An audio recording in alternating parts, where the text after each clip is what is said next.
Okay mga guys, no, mga kababayan, no. So nandito naman tayo sa ating YouTube channel, ha. So magbibigay ulit tayo ng reaction video dito, ha. Ito yung mga komentaryo, criticism, kung ano man yung mga nasa isip, okay yung komentaryo, pwede rin kayo magkomento. Magre-react lang tayo dito mga kababayan, ha.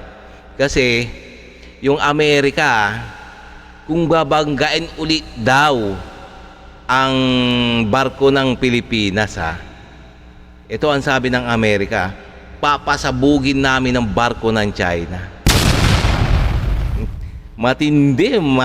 Matindi tong Amerika, no? Kaya pala nagsitakbuhan ang mga barko ng China diyan sa West Philippine Sea. Umurong na naman ang bayag ng mga singkit. So ito nga ating bibigyan ng reaction, no. Ito yung mga naganap sa West Philippine Sea yung mga nakarang araw. So talaga nakakabuisit tong mga incheck na to, no. So no, kung bago pa lang sa akin channel, please guys, mga kababayan, please like and subscribe na lang muna sa ating YouTube channel, bago tayo mag-umpisa. And also please paka-subscribe din kay kay Melv's Castle. So sa kanyang video to na ating bibigyan ng reaction. So ito yung mainit na balita kasi ngayon sa West Philippine Sea. Itong nakakabwisit talaga. Sige, umpisa na natin. Ito pala ang dahilan bakit takot o naduduwag lumapit ang China.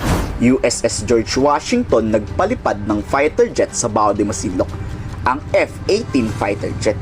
Ito yung oras kasi na biglaang dumikit yung Chinese Coast Guard sa BRP Teresa Magbanwa.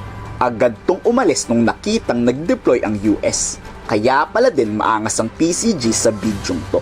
Makikita kasi na tila gustong banggain ng Pilipinas ang barko ng China. May resback pala. Kaya itong China ngayon kinundi na ang paglipad. Iyon na naman pala Urong ang bayag.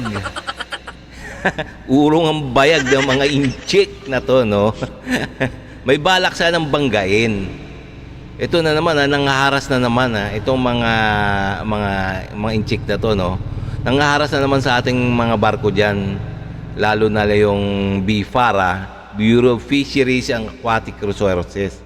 So gusto yatang banggain.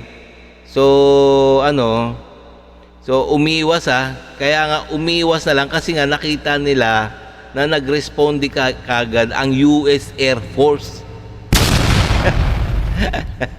Ayun, imbis na banggain, di ba lumiko kagad.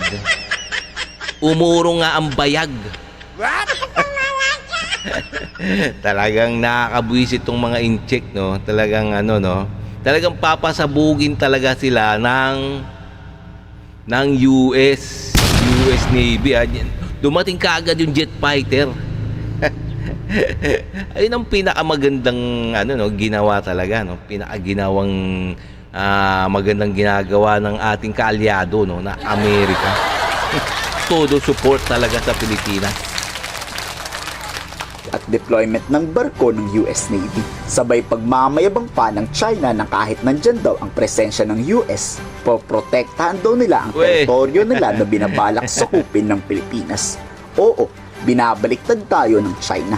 Tayo pa ngayon ang mananakop. Loko pala itong itong mga incheck na to, no. Poprotektahan daw nila yung kanilang poprotektahan daw na kanilang yung kanilang karagatan. Karagatan na kanilang inaangkin, hindi pa sa kanila. Talagang mayayabang talaga, mga hambog talaga tong mga incheck na to, no.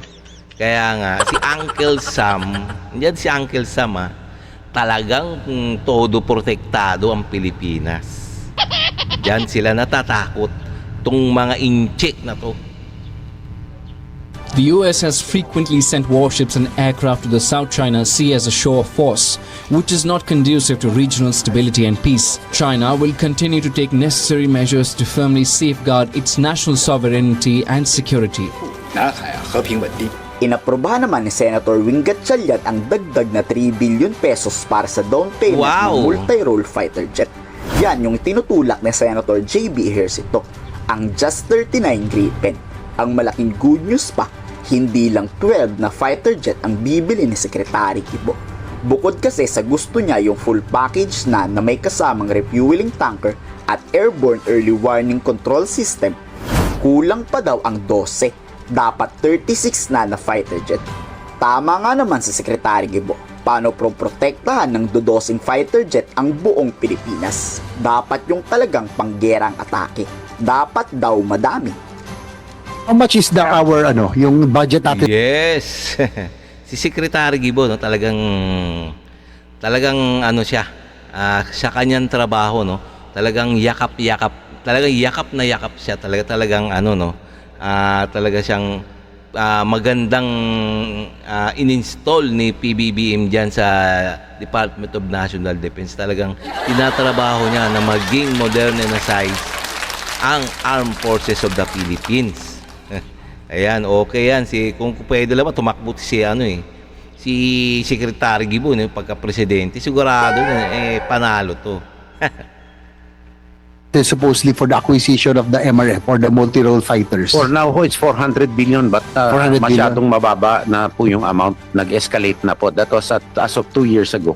That's for one squadron? No, that's for 3 squadrons. 3 squadrons. Pero hindi pa kasama ang tanker at saka AWACS. Kasi 400 useless ho pag walang tanker at saka AWACS, walang legs yung Yeah. eroplano at saka kung walang Limited AWACS, ang range. Yes. tignan nyo po yung nangyari dun sa recent conflict ng dalawang bansa. Prinovidean ng real-time AWACS ng third country ang isang bansa. At may nangyari. So, importante po, hindi lang po yung fighters, yung dami, at yung support.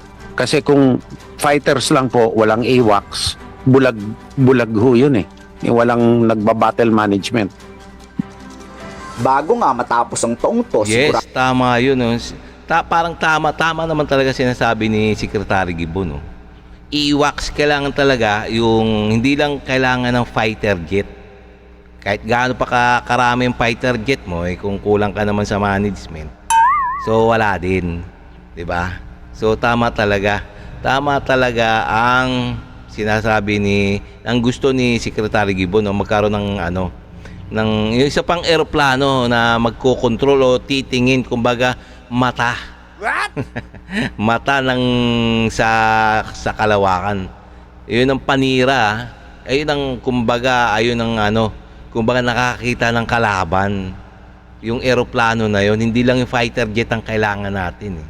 So ayun lang. Tsaka isa pa, salamat kay JB Ejercito. Talaga nagmamalasakit siya. Hindi siya pro-China.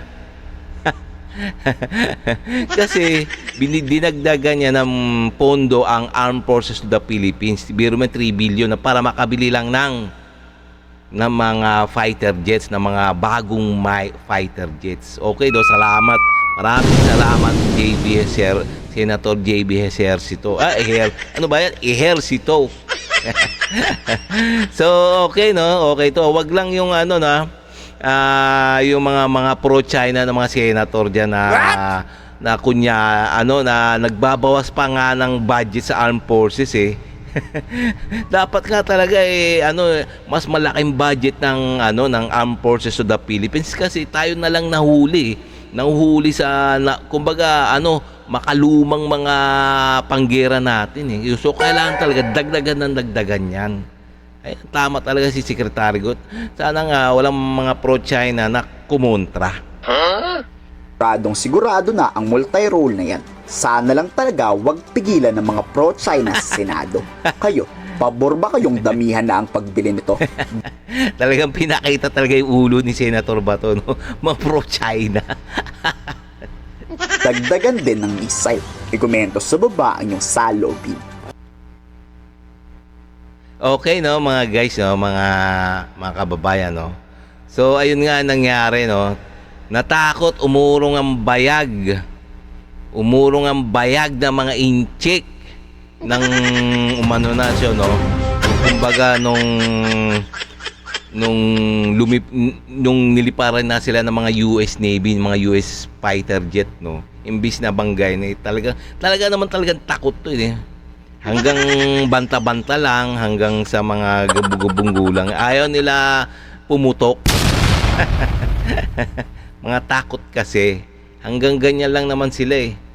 Yung pananakot lang, parang baka isipin nila, baka sabi, kasi pag nananakot sila, ibig sabihin yun, pag natakot isang bansa, talagang proud na proud sila. Pero hindi. Engot. Okay, no, mga guys, no, mga kababayan, no. So hanggang dito na lang tayo.